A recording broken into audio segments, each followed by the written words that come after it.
Assalamualaikum warahmatullahi wabarakatuh. Kita ketemu lagi di video kali ini, yaitu membahas mengenai mata pelajaran perbankan dasar di SMK Sumatera 40, khususnya di kelas 10 akuntansi. Sebelum kepada pembahasan seperti biasa, di sini Ibu akan memberitahu materi pembelajaran yang akan kalian pelajari. Yang pertama itu adalah pengertian bank, yang kedua sejarah bank pemerintah, selanjutnya ada jenis-jenis bank, dan yang terakhir kita akan membahas mengenai jenis-jenis kantor yang ada di bank. Oke, next. Pada pembahasan yang pertama di sini adalah hakikat bank. Pengertian atau definisi bank diantaranya ada 2 poin. Yang pertama, menurut A.A. Abdurrahman tahun 2001 dalam Ensiklopedia Ekonomi Keuangan dan Perdagangan, bank adalah suatu jenis lembaga keuangan yang melaksanakan berbagai macam jasa seperti memberikan pinjaman, mengedarkan mata uang, pengawasan terhadap mata uang, bertindak sebagai tempat penyimpanan benda-benda, dan membiayai suatu usaha perusahaan.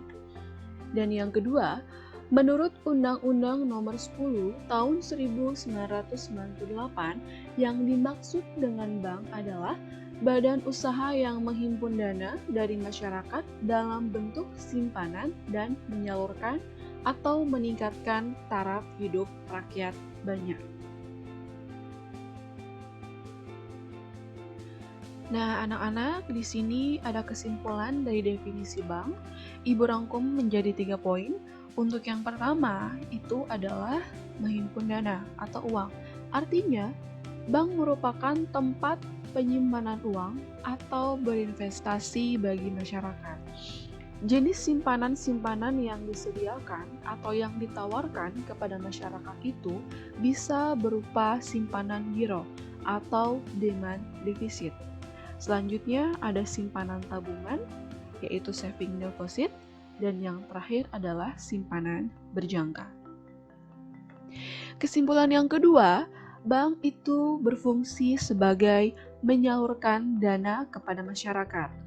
Bank bisa memberikan pinjaman kepada masyarakat itu berupa kredit, ya.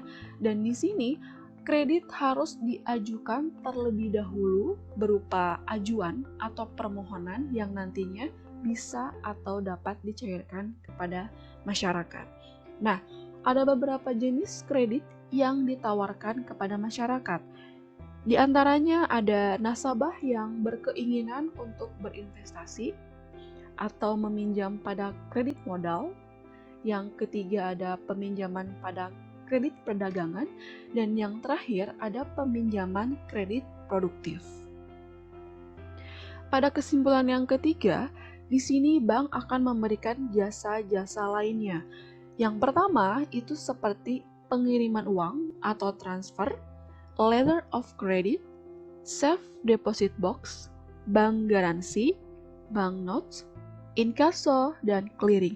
Ini adalah jasa-jasa yang diberikan kepada masyarakat apabila masyarakat ingin mengajukan permohonan pinjaman kepada pihak bank. Selanjutnya ada fungsi bank.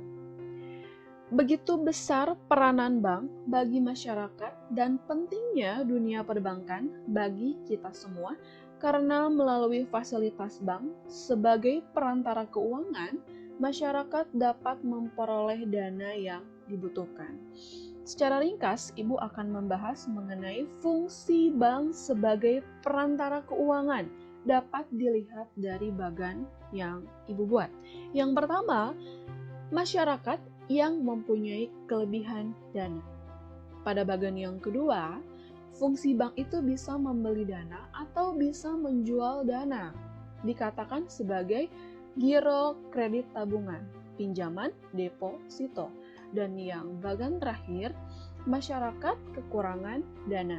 Nah, dalam fungsi bank ini, ruang lingkupnya akan Ibu jelaskan satu persatu. Mulai dari masyarakat yang mempunyai kelebihan dana.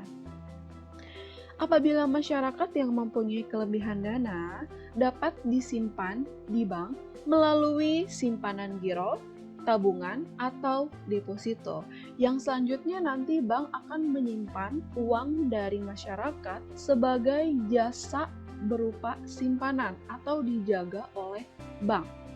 Nah, selanjutnya itu akan diputarkan uangnya melalui pembelian dana atau menjual dana. Kita fokus kepada menjual dana, yaitu adalah giro kredit tabungan, bisa disebut sebagai pinjaman deposito. Nah, pinjaman deposito ini yang nantinya akan disalurkan kembali kepada masyarakat. Berupa apa? Berupa kredit. Nah, masyarakat bisa meminjam uang kepada bank itu bisa berbagai macam keperluan yang diperlukan oleh masyarakat. Nah, selanjutnya setelah dari fungsi bank atau kredit, selanjutnya masyarakat yang kekurangan dana ini bisa mengajukan atau memberikan permohonan kepada bank untuk bisa mencairkan dana berupa pinjaman.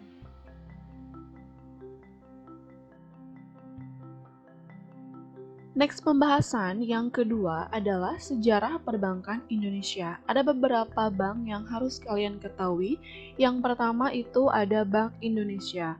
Pada mulanya, Bank Indonesia ini bernama The Javans Bank yang dinasionalisasi pemerintah Republik Indonesia tahun 1951, kemudian pada tahun 1968 diubah menjadi Bank Sentralnya Indonesia, yaitu Bank Indonesia atau yang lebih dikenal sebagai Bank BI, berdasarkan Undang-Undang Dasar Nomor 13 Tahun 1968.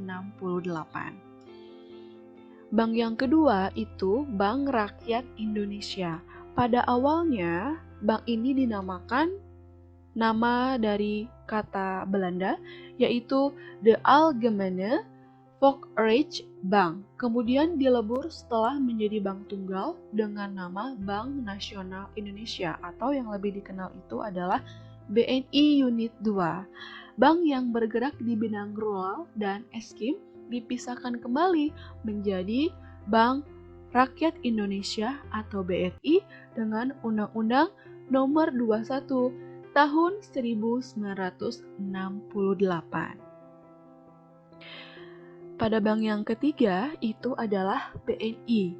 BNI yaitu Bank Nasional Indonesia, menjalankan fungsinya pada BNI Unit 2 dengan Undang-Undang Nomor 17 Tahun 1968 berubah menjadi Bank Negara Indonesia mulai tahun 1946. Dan yang terakhir itu adalah Bank Mandiri. Bank Mandiri di sini merupakan hasil dari merger antara Bank Bumidaya (BBD) dan Bank Dagang Negara (BDN), Bank Pembangunan Indonesia (Bapindo), dan Bank Ekspor dan Impor atau disebut sebagai Bank Eskim yang dilaksanakan pada tahun 1999.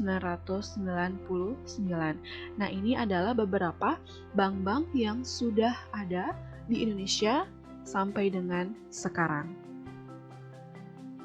Next lagi, anak-anak, di sini kita akan membahas mengenai jenis-jenis bank. Yang pertama, dilihat dari segi fungsinya.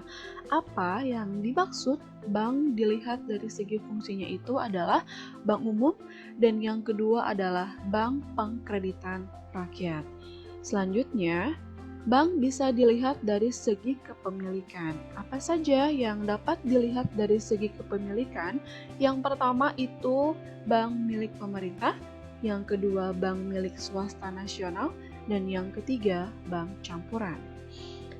Poin selanjutnya, bank dapat dilihat dari segi status. Status apa saja yang dapat dilihat?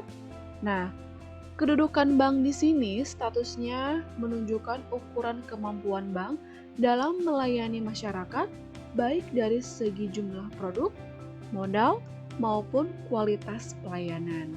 Contohnya, bank devisa yang merupakan bank yang dapat melaksanakan transaksi ke luar negeri yang berhubungan dengan mata uang asing secara keseluruhan, misalnya mentransfer uang ke luar negeri.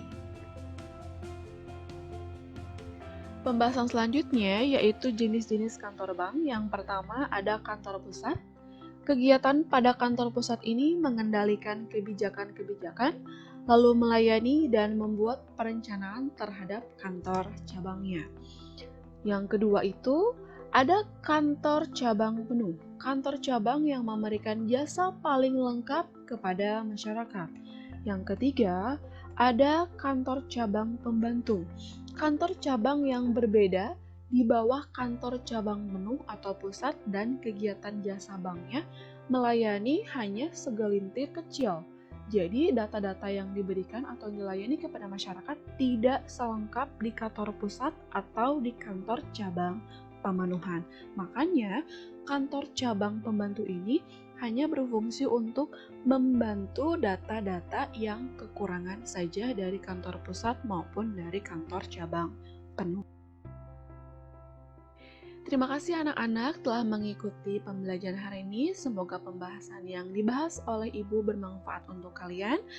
Tunggu video selanjutnya. Jangan lupa kalian subscribe dan like dan komen absen kalian di video Ibu pada materi ini. Terima kasih. See you.